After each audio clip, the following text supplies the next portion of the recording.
remedial cold weather activities. There is a method to catching snowflakes. If you're hoping to get them before they fall, stretch towards the silver sky to reach them before the black ground ruins its quality.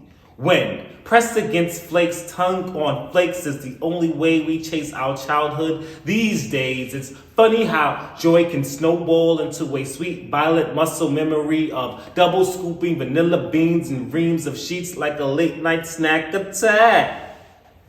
Snowballs become frozen dinners for kids to eat. In your face. The soft etiquette of cold words from friends. Passive, aggressive, like extra icing on top, forcing defeat, no. Jackets groom winter beards, flakes on head and shoulders, dust clothes before the finger dandruff crystallized losses, melts.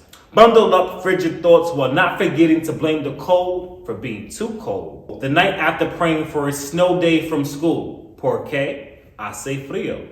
Cold enough to speak another language and mean every word and say, oh Lord, when it's that cold outside, speak to God and pray to Jesus, but I truly last built my soul to a snow angel's and mittens mama made. Crochet palms raise these cocoa hands, winter blanketed in another unappreciated gift while wishing for a white Christmas then and still at times now. Just because. Fuck it. Let it snow, let it snow, let it snow. Flake.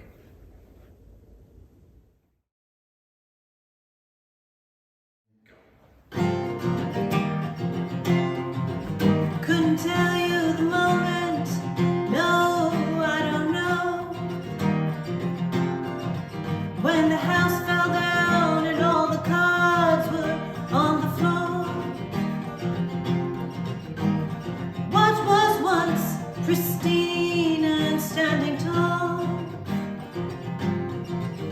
now soiled in filth and shoe prints from the fall. It felt like a calling without reservation. Over time, turned to resignation, and I can't say that I've let go. It's just that I'm so tired, and I have to say no. Don't mistake my surrender for capitulation. Dreams morph to horror and abdication. Virtuous equate character with ambition. Breaking the chains is treated like sedition. Voices surround you in stereo sound, and even in letting go, there's no peace to be found. The ace and the deuce lay side by side on the floor, covered in dirt and grime. And deuce says, you're not used to this, are you aces? Ace shakes his head, no, I've only lit up faces. Deuce says it's not just you, it happens all the time. Let it go, they'll pick us up and put us back in line. And Ace says, well, I don't know this thing you call letting go.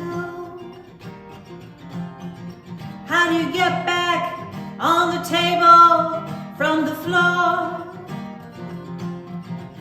Now the virtuous are back to suck out all the fun. The answers are within you, they say, just when I was about to blame everyone.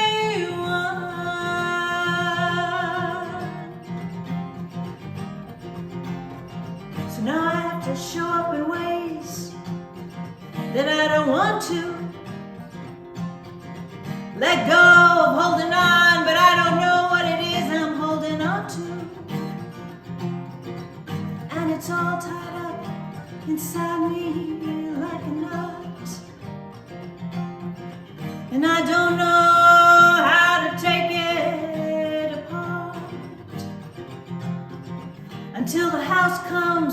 tumbling down in a shot. And I see so clearly the deuce from the ace of hearts.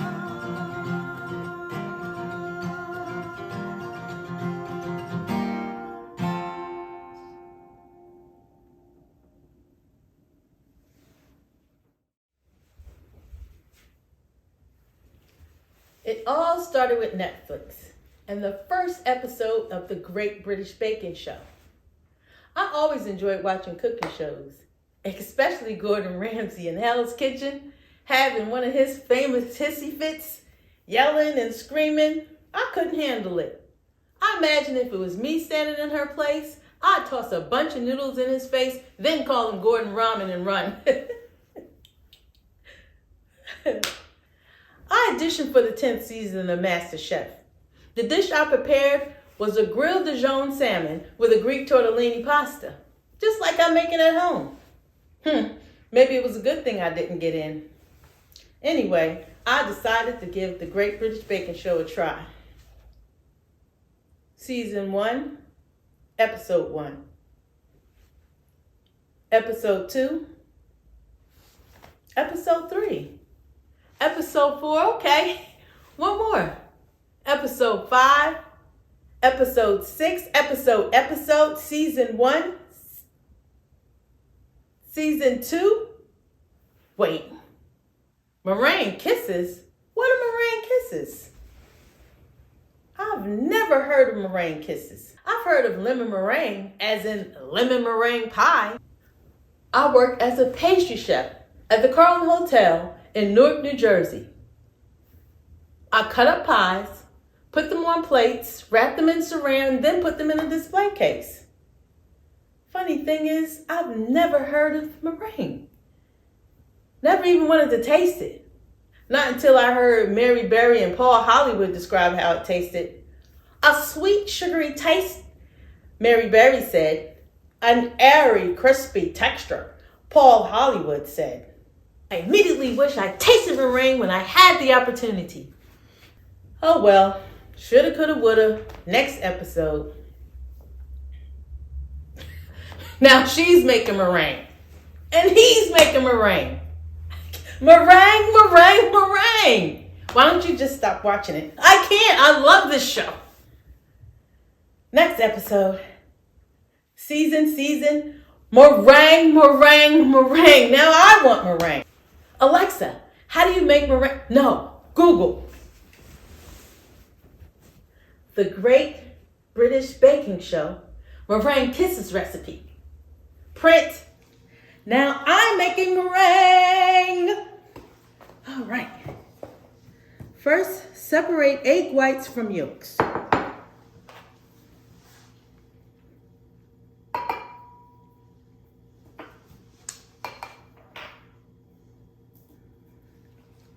Mix.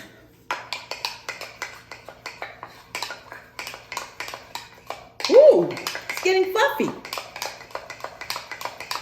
It's shiny. Ha! It's sticking to the bowl.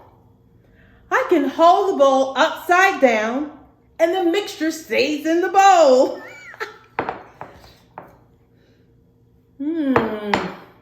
Smells sugary.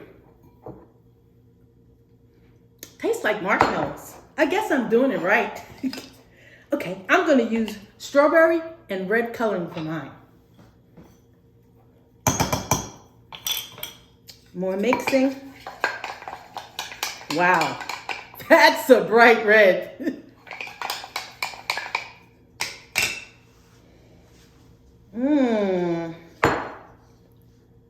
Now it smells and tastes like strawberries. Okay, put the mixture in a bag.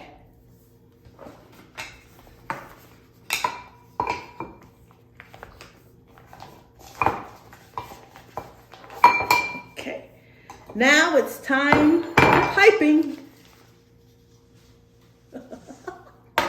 I've never done this before. Ugh. It's more complicated than it looks. Okay.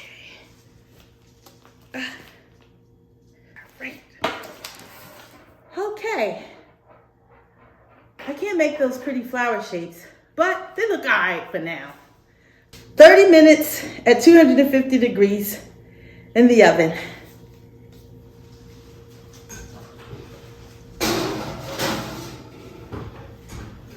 Okay, bake! Are they done yet? Let me check.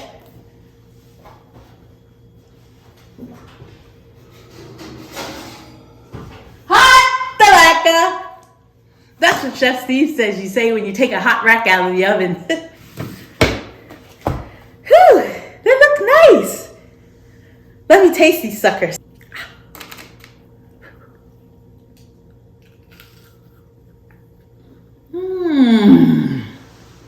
Wow. Okay. They're sweet, but not too sweet. With a nice strawberry kick. Woo! They're airy, they're light, with a crispy texture. I think Mary Berry and Paul Hollywood would say they were spot on as far as taste. But as far as presentation, they don't look that great. They're all different sizes and shapes. I doubt very seriously if I would get the Paul Hollywood handshake. Meringue. I like meringue.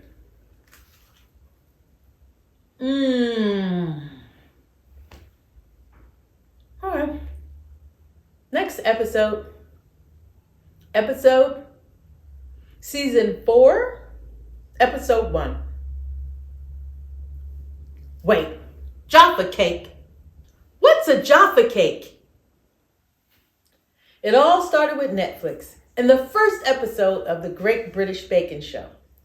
On your mark, get set, bake!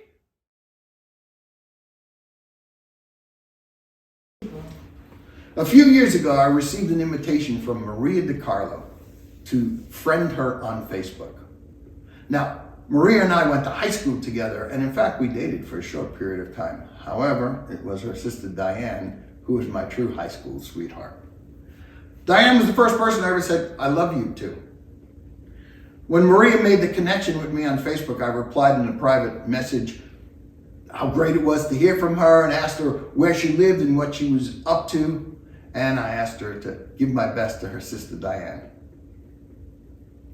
The first 3 words of Maria's reply, "My beloved sister," told me that Diane was no longer amongst the living. Yep, she had died. She had ALS disease, Lou Gehrig's disease. The thought of that beautiful, funny, giggly, fun-loving high school sweetheart of mine succumbing to such a horrendous disease made me sick to my stomach. Diane and I were going steady through most of my senior year in high school. She was a year younger than me and her sister Maria, and she was my first true girlfriend.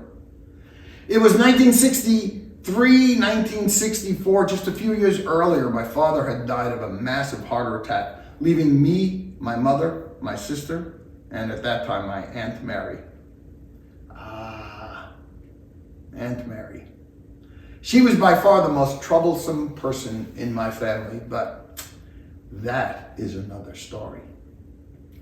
During that time, I spent most of my time with Diane, and when Diane needed to be home, I would spend time with her and her family in her home.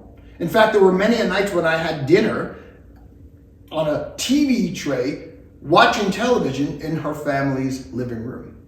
Diane's family consisted of her older sister Maria, her younger brother Danilo, younger sister Lorraine, and of course her mother Lorraine, and her father Joe.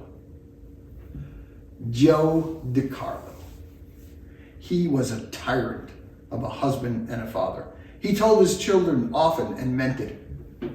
"I brought you into this world, I will take you out." He was always generous and inviting with me, but Joe had violent episodes where he beat his wife, his daughter, and his sons. One night, coming home from wherever it was that Diane and I went out to, her father answered the door and demanded of Diane, "Where were you?" Diane said, "Why? It's only 9 o'clock." Joe DiCarlo disappeared, and a moment later, his wife came out, all shook up and nervous, and she said, "Mario, it's best you go home." Diane, sensing what was about to happen, said, "Please, you need to go now." That night, Joe DiCarlo punched his daughter Diane in the stomach and in the face. When her mother tried to intervene, she was also punched repeatedly. Maria, Danilo, and Lorraine ran for cover. The reason for this violent outburst was because Diane asked why. In Joe DiCarlo's twisted logic, a daughter did not question her father, ever. It was an insult that couldn't go unpunished. When I saw Diane again, I threatened to call the police, but she begged me not to. She made me promise I would never do anything like that.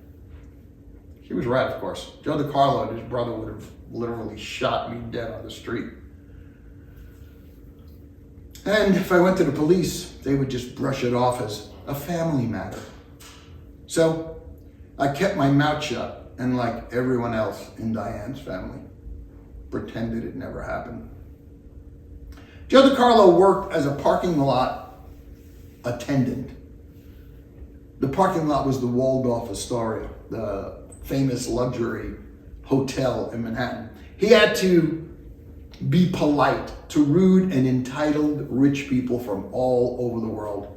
He barely made enough money to pay the rent for his railroad apartment on 10th Avenue and 69th Street, locally known as Bay Ridge Avenue. Actually, it's the opposite. Bay Ridge Avenue, locally known as 69th Street. I would hear him tell stories of how politicians and executives and TV and movie stars thought they were better than him. How they all hated Italians. The one exception to this was the night that Martin Luther King came to the parking garage. Joe DiCarlo thought he was very polite and respectful of the workers. I had no idea if Joe DiCarlo's job added to his anger and aggression towards his family. Domestic violence was common in those days, and I had no way of understanding its root causes. In spite of Joe DiCarlo's violent tendencies, I continued to spend time with Diane's family. Joe DiCarlo tolerated me, sometimes asking me what my plans for the future was.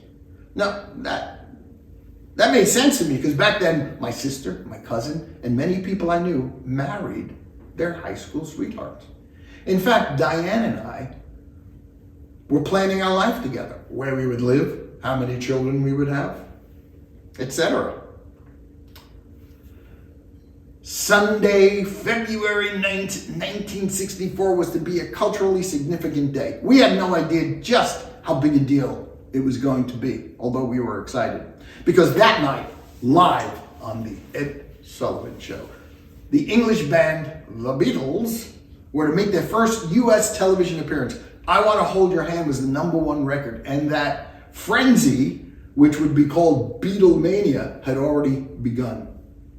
Now, I was into singing and songs and harmonies, and I thought the Beatles were legitimately exciting. So Ed Sullivan began his really big shoe and said, "And for you youngsters tonight, all the way from England, the Beatles!" In spite of widespread report of such reactions, Ed Sullivan seemed genuinely surprised as the screaming erupted just by mentioning the band's name. Ed Sullivan Show was the show to watch on Sunday nights. He had everybody on that show at one time or another, from the latest pop sensations to opera stars to acts where they spun plates to puppet acts, classical music, and more. Every Sunday, big stars would appear on the show. It would be common to see Louis Armstrong, followed by the puppet Tobo Gigio, the Italian mouse, followed by some scene from the latest Broadway show, followed by Rosemary Clooney, followed by some guy balancing on chairs.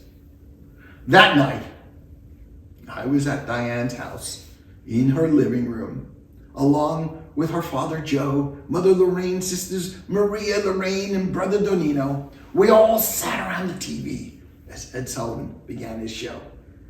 Just then, Joe DiCarlo tells his daughter, my girlfriend, Diane, to go pick up the pizza at Tony and Lorraine's. Diane made the weakest attempt to argue about the possibility of waiting until the Beatles were on. But one look at Joe DiCarlo's face, and it was understood. Do not question him. So, go get the pizza we did. Diane and I walked down the stairs and out into the 10th Avenue. Shoulders hunched both by the February cold and the fact that we were probably the only kids who were missing out on this event. Tony and Lucy's restaurant was on Fort Appleton Parkway between 67th and 68th Street, right across the street from the Fort Way Theater. Just a few minutes from Diane's house. Tony and Lucy were well known in the neighborhood. In fact, Tony's son, Tony, was a buddy of mine in high school. Tony was a tall, good-looking Italian guy who seemed too young to have a high school son. Similarly, Lucy was a blonde-haired, great Italian beauty. They were both very young-looking and acting. They were both extremely warm and welcoming. So there, Diane and I were sitting in the restaurant, waiting for our pies to cook. When Tony saw us, hey, don't you kids want to see the Beatles? Diana and I shook our head, yes. Come on back with us, said Tony. And so we did. Just in time for Ed Sullivan to announce, and now for you youngsters, the Beatles! There we were, Diane, Tony, Lucy, and myself, standing in the kitchen of Tony and Lucy's restaurant watching a small black and white television set mounted high above on the shelves where the cans of tomato sauce were stored. As the Beatles sang, I want to hold your hand, and she loves you. Yeah. Yeah. Yeah.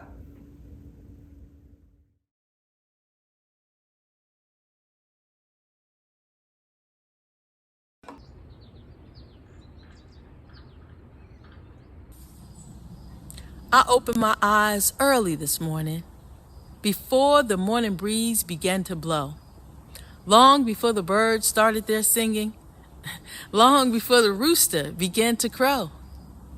I got on my knees and started praying for the things we take for granted. I opened my mouth and started thanking for the seeds that become fruits when planted, for the bees and all their honey making, honey, a food that heals many ailments. For the sun, the moon, and seasons changing. For the seas and waves and their refreshments. Down on my knees, I humbly thank thee for the blessings you've bestowed upon me.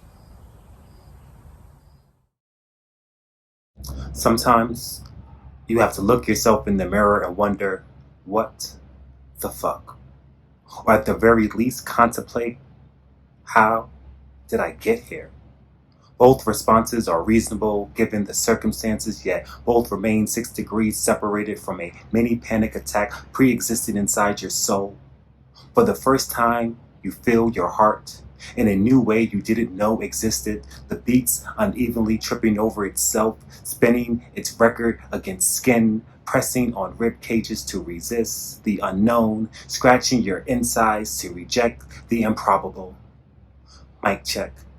Even before your lips moves, the pulse is a telling sign, weighted rapidly against assigned values of guilt multiplied over time. From the other side, the best part is the wait for the unknown, or for the truth to collapse upon itself in the silence, which is of course your right to remain.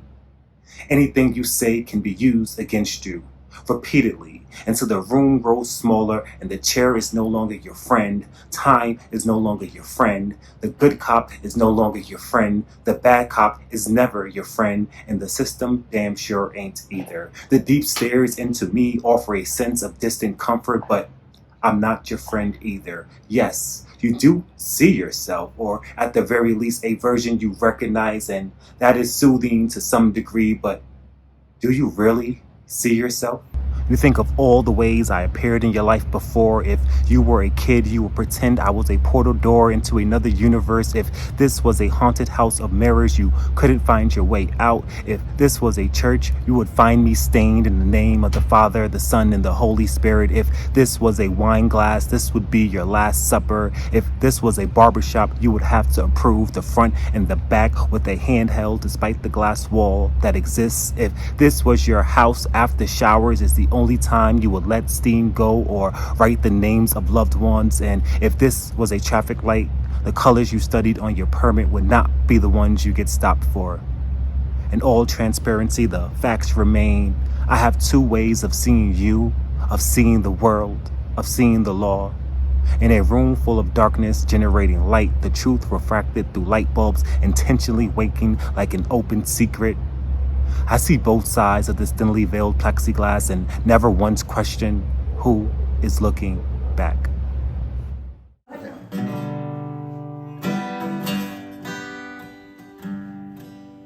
If I had a sailing ship, I'd look for calmer seas. If I had a helicopter, the skies would be for me. If I had a racing car, I'd speed out on the plains. And if I had a peace train, good chance I'd be more sane. And if I had a cruise ship, I would party with all of the guests. If I had a motorbike, I would ride throughout the West. If I had a limousine, I would stretch my legs out long. If I had a subway car, I'd hear the busker's song. If I had a chariot, a stagecoach or a sleigh, I would need some animals to get me on my way, and I would treat them right. I would treat them kind. See, if I had a one-horse cart, I'd leave that whip behind. If I had a brand new car, I would parade it around my town. If I had a motorboat, you would find me on the Sound. And if I had a wooden raft, I would paddle it downstream. And if I had a rowboat, I'd row to let off steam. And if I had me a scooter, why, I would feel Italian. And if I had a big old horse, I would ride that stallion.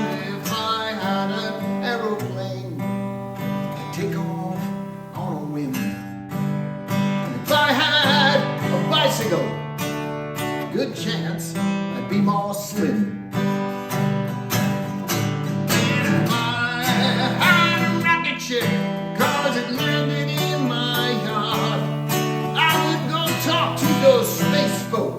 It shouldn't be so hard. I'd ask if I could hitch a ride somewhere deep in outer space. See, if I had a rocket ship, I just might leave this place. Oh, and if I had the Pope Mobile, I'd offer all a ride. If I had a high-speed train, I would watch the world slide by. If I had a kayak, I would skim across the river. If I had me a delivery truck, all the good things I would deliver.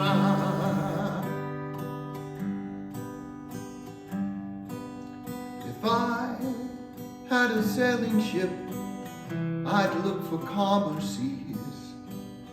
If I had a helicopter, the skies would be for me.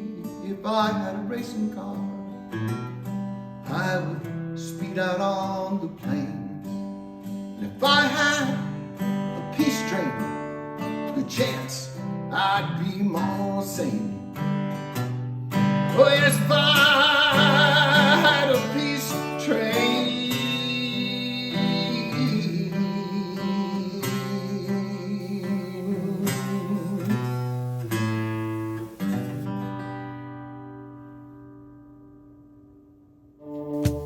Frosting shines on cake, balloons levitate, we in colorful costumes gather to celebrate.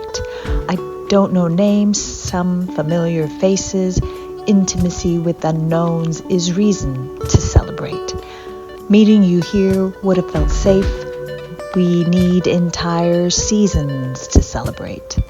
Remind me why we blow out candles, extinguish the moment as if it's treason to celebrate. We, the people, fear too much joy.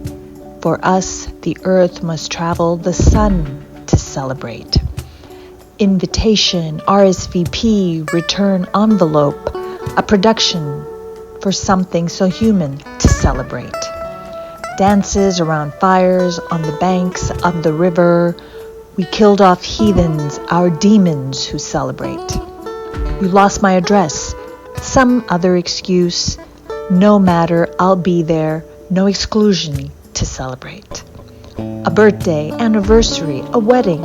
Why insist on just one to celebrate? Return to multitudes of joy, dancing, laughing, bodies gleaming in moonlight. How Elysian to celebrate.